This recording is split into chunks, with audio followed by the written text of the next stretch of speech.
하안검 성형술은 눈 밑 지방, 피부의 처짐을 개선하기 위해서 눈 밑에 있는 피부를 절제하고 또 지방을 재배치하고 눈꼬리 인대를 고정하는 방법을 시행합니다.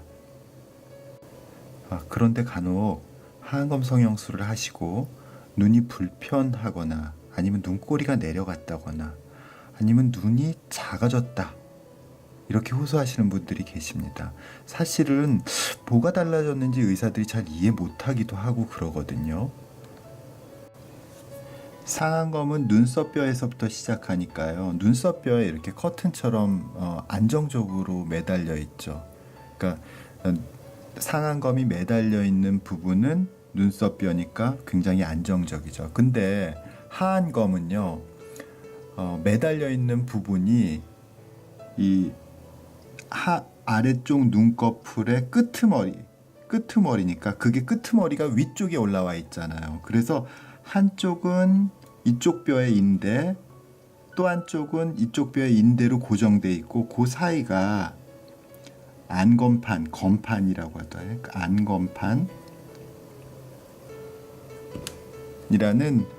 비교적 딱딱한 그러나 뼈는 아닌 딱딱한 조직으로 돼 있어요.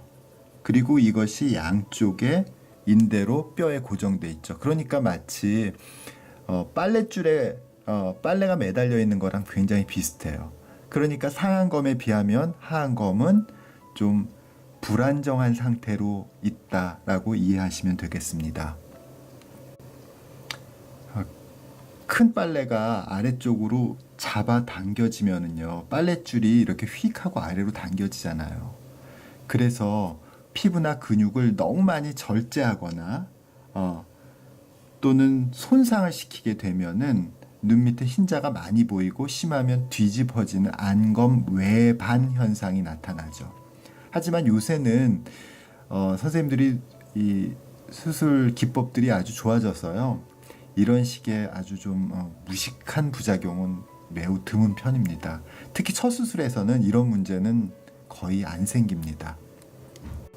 하지만 피부의 절개선을 잘못 디자인하거나 또 수술 기법들이 잘못된 경우에는 아주 심각하지는 않지만 좀 결과가 좀 예쁘지 않고 좀 불편한 그런 문제를 일으킬 수가 있어요. 그러니까 지금 이 영상의 제목처럼 하안검 성형하고 나서 눈이 좀 작아졌다든지 눈꼬리가 처졌다든지 피부가 위쪽으로 당겨졌다든지 또는 눈이 너무 뻑뻑하다든지 이런 문제를 일으킬 수도 있습니다.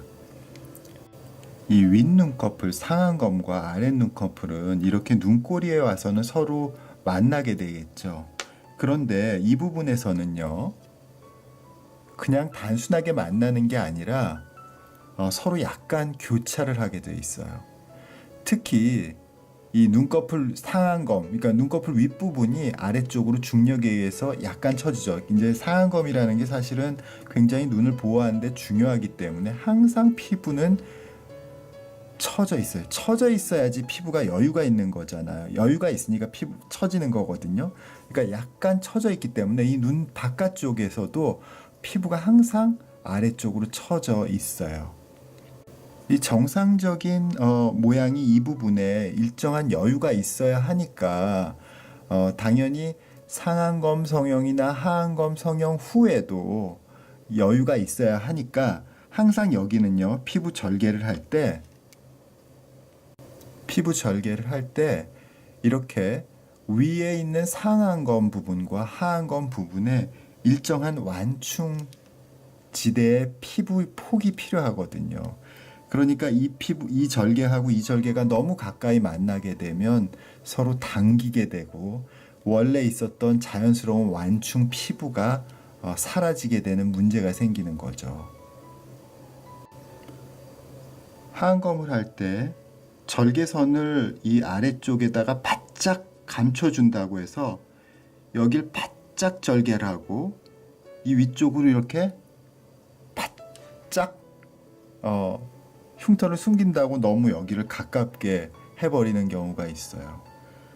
그러면 이 아래쪽에서 하안검의 피부와 위쪽 상안검의 피부가 서로 완충지대를 잃고 서로 당기게 되죠.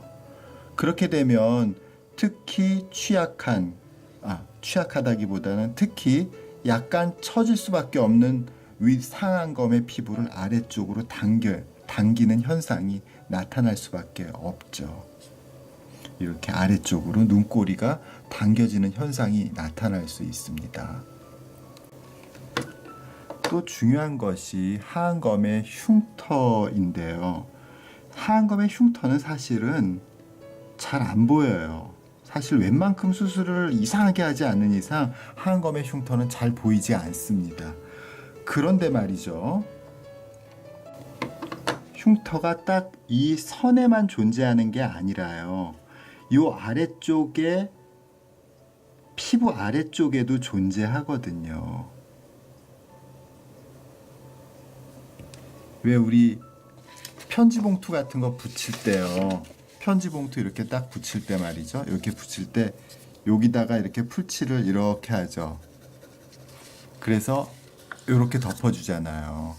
그러면 우리가 보는 흉터는 요 선만 있지만 실제로 이 피부를 아래쪽에다 붙여주는 것은 피부 아래쪽에 이렇게 상당한 폭을 가지고 존재하게 되잖아요. 근데 흉터는 보통 조직보다 딱딱해요. 보통 조직보다 딱딱해요, 여기가. 그래서 만약에 우리가 상안검을 할 때, 하안검 성형을 할 때 말이죠. 이 절개선이 이렇게 딱 붙어서 이 아래쪽을 폐쇄적으로 만들어 버리면 이 눈의 앞머리하고 눈의 끝부분이 일정하게 딱딱하게 잘 늘어나지 않게 고정이 되는 느낌이 들 수밖에 없어요. 그래서 우리가 아주 잘하는 하안검 성형에서는요, 절개선이 바깥쪽에서 약간 이렇게 열려져야지 되는 거예요. 여기서처럼 하안검의 절개선이 눈 앞쪽에서는 바짝 붙었다가 아래로 바깥쪽으로 갈수록 약간 넓어지고 바깥쪽에서는 상당히 넓어야지만 이 안쪽에 있는 흉터가 눈의 가로를 완전히 폐쇄적으로 막지를 않는 거죠.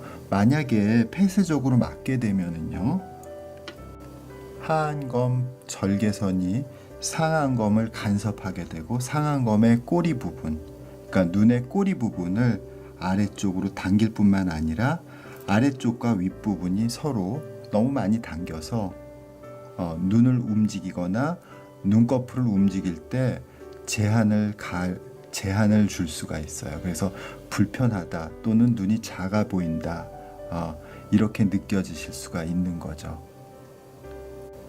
이럴 때 사실은 지금 그렇게 잘된 하안검 성형술이 아니지만 흉터는 잘 보이지 않잖아요.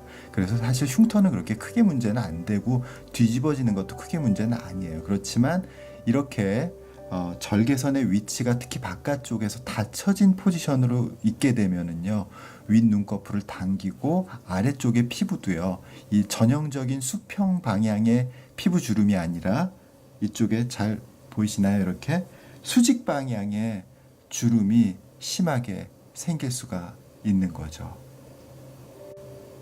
원래 이제 하안검 성형하시면 일반적으로 눈이 뒤집어진다, 또 바깥으로 절개하니까 흉터가 걱정된다, 뭐 이런 걱정들을 훨씬 더 많이 하시는데요. 사실 그런 일은 잘 없습니다. 대신에 절개선의 디자인이 바깥쪽이 이렇게 약간 열린 경우가 이상적인데 이렇게 닫혀지게 되면은요, 눈의 움직임이 불편하실 수가 있고 눈이 좀 작아 보이게 되실 수가 있어요. 사실 이렇게 보이지 않는 부작용은 시간이 지나면서 좀 익숙해지시기도 하고 또 그냥 잊어버리시더라고요. 또 흉터가 좀 부드러워지면서 저절로 많이 개선되지만요, 초기에는 흉터가 딱딱하거나 너무 불편한 경우도 있어서요, 뒤트임을 해서 여기를 열어준다든지 아니면 흉터를 풀어주는 수술 또는 주사가 필요한 경우도 있습니다. 의학적 견해는요, 새로운 경험하고 또 공부로 계속 발전하게 됩니다. 그래서 이전과는 생각이 달라지는 경우가 많이 있어요. 같은 주제라도요, 최신 지견을 업데이트해서 새로운 영상을 만들려고 해요. 업데이트된 최신 지견을 바로바로 알고 싶으시다면요, 구독과 좋아요, 그리고 알람 설정까지 부탁드립니다. 감사합니다.